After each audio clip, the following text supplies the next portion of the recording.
Salutare tuturor și ne-ați la un nou episod de IFC Mobile pe acest canal. Dacă mai dați episoade, știi ce trebuie să faceți. Și am revenit după mult timp cu un nou episod de IFC Mobile. Și frate, nu vine să credeți, nu e posibil, fraților. Bă, asta este echipa mea. Uitați cine mi-a picat, frate. Bă, ați nebunit, Eden Hazard de 102. Pot să-l vând cu 526 de milioane. 526 de milioane. Bro, ești nebun la cap. Oare să-i dau upgrade? Dar trebuie să-i dau de 104. 515. Și așa aș putea să-l vând cu 526 de milioane. Frate, imposibil. L-aș băga în locul lui Vinicius, lui Vini, dar doar îl bag puțin în echipă. Să vedem ce poate acest card. Îi dau max. Să vedem ce poate. Wow, frate, nu-mi vine să cred așa ceva. Deci am făcut la challenge, ca să înțelegeți. Am făcut challenge-ul ăsta. Și am zis, bă, să deschid un pack de 3000 de gemuri sau de 4000. Am zis, mă, că am văzut că am 3 de bani, să-i dau cu 4000. Bă, și mi-a picat fucking Eden Hazard, frate, de 102 și se și vinde 3 de băl. Ce credeți? Cred că am avut cel mai mare noroc. Wow, trebuie să dăm un meci la head-to-head. Incredibil așa ceva, nu e posibil, deci nu vine să cred, frate. Care erau șanse? Vă dați seama? Gândiți-vă doar ce șanse mici erau, frate. Wow. Incredibil. Incredibil, pur și simplu. Nu vine să cred așa ceva. Doamne. Vă dați seama ce echipă aș putea să fac cu 500 de milioane? Bine, dacă stau să mă gândesc așa...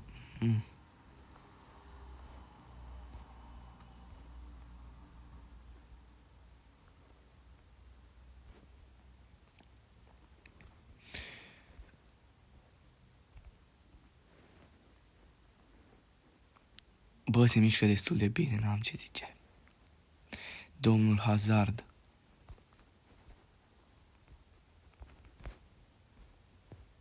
Bă. Era să-mi dau autogol. Băi, frate, deci nu uitați acolo să dați pe butonul de subscribe, frate, că e incredibil așa ceva.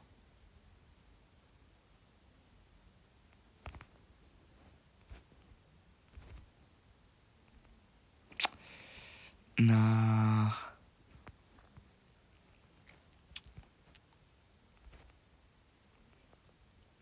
Haide, Grimaldo. Deci trebuie neapărat să schimb pe Grimaldo.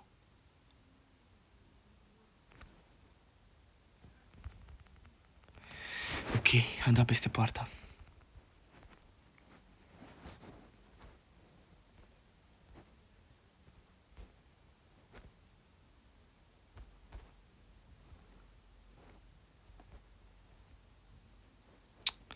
Na, stă mult să dea, mă, frate, mă. Băi, frate. Hai, Hazard, unde ești, Hazard? Trebuie să dăm un gol cu Hazard.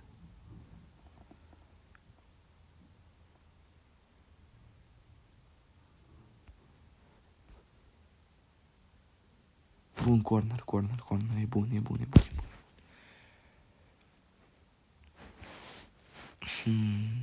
Îi dăm lui domnul Pepe că îl dă cu capul. A dat de toți banii.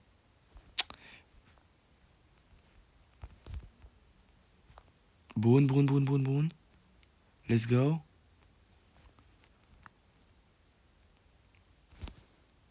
Du-te, mă, fix în s-a fluierat, mă.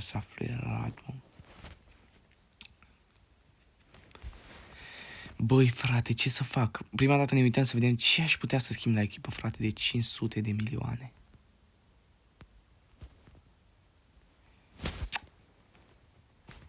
Offside și trebuie să mă pase bună, fac. Ok.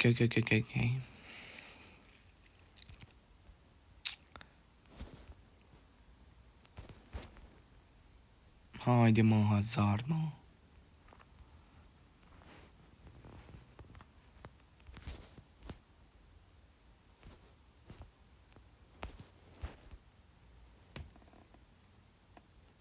Eden Hazard.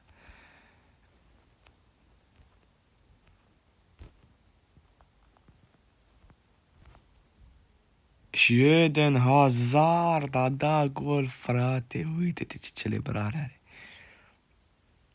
Incredibil acest card. Incredibil. Nu vine să cred așa ceva. Wow. Doar atât pot spune wow. Și cât poate să coste, bă, frate, bă.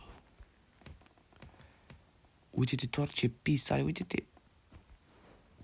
Dar poate să-i facă Maschera, sau cine ăla? Nu Maschera, nu. Dar poate să-i facă față. Fundașul adversarului ești de bun.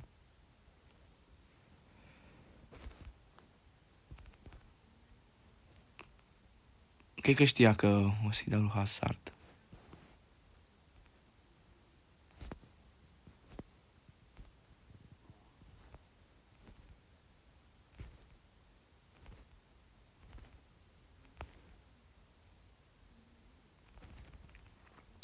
Hai, Arda.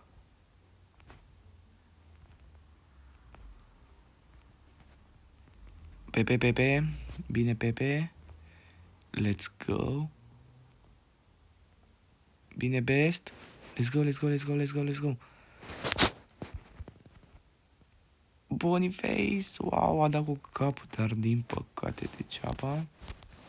Haide, Boniface. Pepe. KDB, mamă, ce pompă băgaste Kevin De Bruyne. Haide. Of. Nu are nimic. Contează că ne-a dat domnul Hazard un gol fabulos. Deci, Hala Madrid s-a dus Hala Madrid. Visca Barça. Ok. Wow. Ce să facem? Ce să fac? Scrieți-mi în comentarii ce ar trebui să fac, că e o alegere extrem de grea. Bă, frate, dar 500 de milioane să țină așa un jucător. Of. Hazard.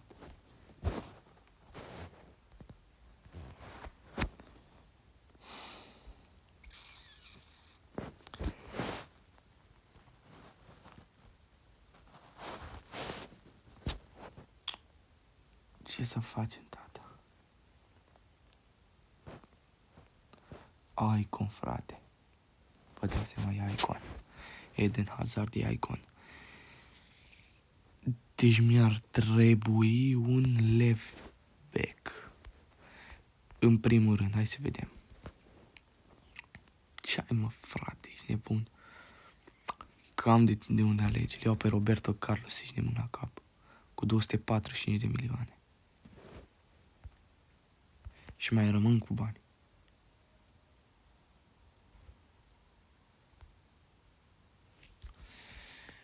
Și aș mai putea să mai schimb. Mi-aș dori un CM. Ia să vedem. Dacă eu l-am pe Kevin De Bruyne de 98, aș vrea ceva de 99. Zidane, frate. Wow. Zidane. Rijkaard. Xavi. Dar eu zic că Zidane ăsta.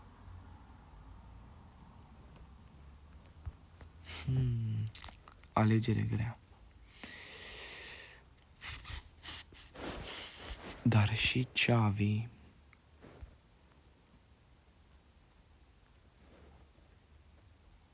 Cu 208 milioane.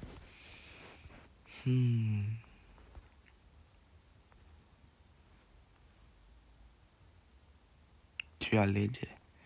Clar, Xavi, cred că. Modric. Știi ce, băieți? O să-l vindem. Hai să-l vindem. Sau lăsăm pe episodul viitor. Bun, băieți, cam atât cu acest episod. Sper că v-a plăcut. Știi ce va urma în episodul viitor. Eu am fost Panda Gamer și până data viitoare v-am salutat. Ceau, les!